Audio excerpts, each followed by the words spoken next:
All right, let's talk tech. And I'm not talking about the things collecting dust on the shelves. I'm talking about gadgets that actually keep my workflow tight, my brain focused, and my space optimized. These are my favorite productivity tools that I use as a content creator, a coach, and somebody who wears way too many hats. Let's get started. First things first, I've recently purchased this lovely DJI Osmo Pocket 3, and I highly recommend it. I'm gonna do a full review of this device soon, as well as all the accessories that I purchased for it. This is the first gadget that I would recommend to anyone. Can you use your phone to record all your footage? Yeah, I did it for years, and it's still viable. This, however, is tiny, it's sleek, it has a gimbal built in, it can shoot amazing footage, and paired with the DJI Mic Mini, or whatever DJI mic you wanna use, you can get crystal clear audio. This is one of my favorite devices. It just makes shooting that much more fun. I'm constantly wanting to pick this up and shoot something with it because it's so fun to play with. Highly recommend it. If you don't have one of these, get one. Next up, we have my favorite tool to create content on. I use it daily,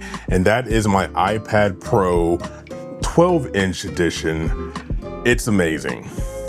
So yeah, every piece of content that I make, from storyboarding to scripts to anything, is done on this iPad right here. Mobile studio, I can work from anywhere. Now, I don't always want to edit on my iPad. Unfortunately, while this is a powerful iPad, it doesn't do everything in DaVinci Resolve that I would like it to do.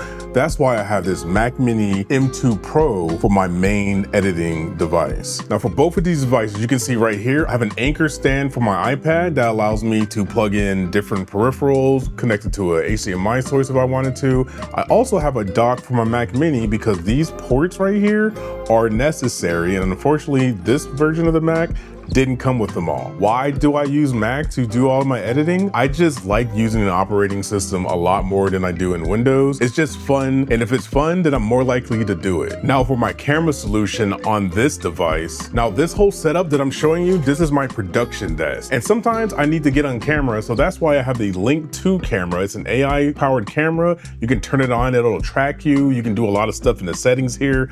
I love it. It shoots up to 4K 30. It's a great camera. But the best things I've purchased for my editing needs is actually this right here, the speed editor. This speed editor is amazing. That wheel is so fun to use to scrub through your footage, and not only can I use it with my Mac, but I also can connect it via Bluetooth to the iPad.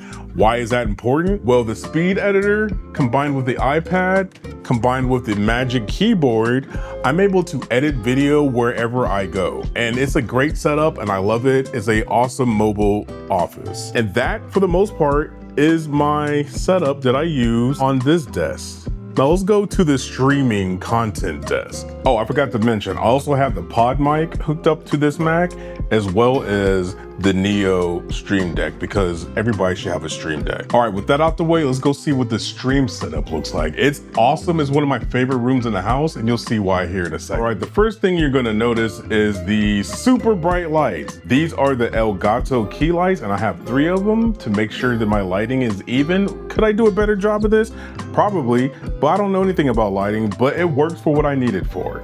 Also, I have a dual PC setup, so there's my first PC, and then there is my second PC. The one on the left is the streaming PC, the one on the right is the gaming PC, and it's due for an upgrade. It's been running crazy for the last couple of weeks. Expedition 33 is trying to kill my computer. So when I'm streaming, I have a dual setup for the streaming PC, and then this is the gaming monitor that I use when I'm playing whatever game it is. Also back there is an Xbox, and sometimes I switch that out for the PlayStation that plugs right into Elgato HD60X. This is how I capture all my footage. This is an ATEM Mini Pro ISO, and I plug all of my cameras into this, which are the ZV-1 and the ZV-E10. This is my main camera. This one's a side camera. Yeah, it's a little overkill, but it makes for a beautiful picture and a beautiful stream. So typically what will happen, let's say I wanted to record some game footage, I would plug my PC directly into this device, and this has HDMI out, so you can go to this monitor, record it to your SSD of choice. I have 2 or 3 of these, compatible with the iPad, compatible with every computer I have, compatible with my phone. These things are amazing. Everybody should have one of these. This is the SanDisk Extreme Portable SSD. believe this is 1 terabyte, and there's probably a 2 terabyte one sitting around here somewhere. Highly recommended. But yeah, with everything getting plugged into here, I plug in the SSD and I can record directly all feeds. There's up to 4 independently, which allows me to choose what camera angle I'm going to use in post, and it's buttery smooth, super high definition footage. I love it. Now, outside of the Stream Decks, I have the Stream Decks XL as well as the Stream Deck Plus, which has the XLR attachment. I use a PodMic for my main microphone and I love it. It looks cool. It gets the sound where I need it to be.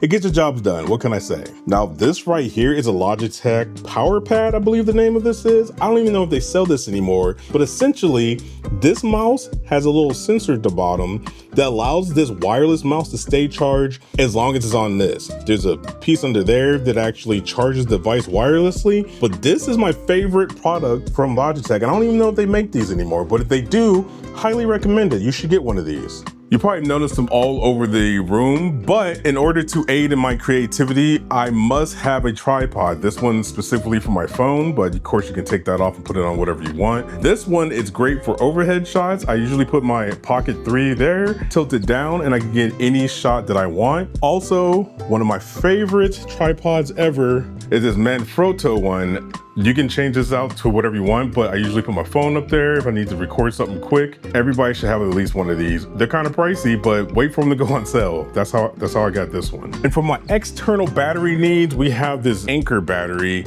It is 20,000 milliamp hours. It does up to 140 charging. It has a little display on it. It has 2 ports in the top, 2 USB-C and 1 USB-A. It's already at 100%. And it tells you how much charge your device is getting. I love this thing. Again, pricey, but catch it on a sale and you're good to go. The reason why I love it so much is because once it's dead, I just plug it here on the base and then I take this one and I'm good to go. Oh, I love these things so much. And of course, if you pick one of these up, you need to make sure that you have a charging cable that is actually going to charge the device. And these Mfish cables, I believe they're capable to up to 140 watts charging. Highly recommended, especially if you get one of these battery banks. Right, in order to keep me focused, well, before we get to that, this is also a light that I use when I'm shooting content on my production desk. That is the Logitech Litra beam. I like it. This is not the one that does RGB because I didn't really need that. It does what it needs to do. It keeps my face lit and it's even. I like it. But to keep me focused while I'm at my desk, I have a bunch of little fidget toys that keep me on task. These right here are called thinking eggs, and all they are gemstones, or there's a bamboo one. They're various crystals and they're just nice to fidget with. Like, look at this. This is a cat eye one. It's so cool. But yeah, when I get off task and I'm sitting here editing, I just pick one of these up, play with it for a while, and then I'm good to go. This right here, I usually spin this, and then once it's done spinning, I get back to task. I don't remember the name of this, but I'll put a link in the description below so you can pick yourself up one. And of course, I have various fidgets all over the place. These help me stay focused when I'm sitting there brainstorming and I don't want to do anything but stay on task. I usually pick one of these up and just play with it in my hand. And that helps me a lot. If you never played with a fidget while you're trying to do work, you should try it. It works wonders for me. Of course, we have a silly amount more of fidgets right here. I rotate these out on my desk every once in a while because I love fidgets. And that's it. That's the tech that helps me fuel my creativity and help me stay on top of my grind. If you're a content creator, entrepreneur, or coach, I hope this gave you some ideas on how you can upgrade your own setup. Drop your favorite tech gadget in the comments below. I would love to see what gadgets you're using to stay productive. Until next time, I'll see y'all in the next one.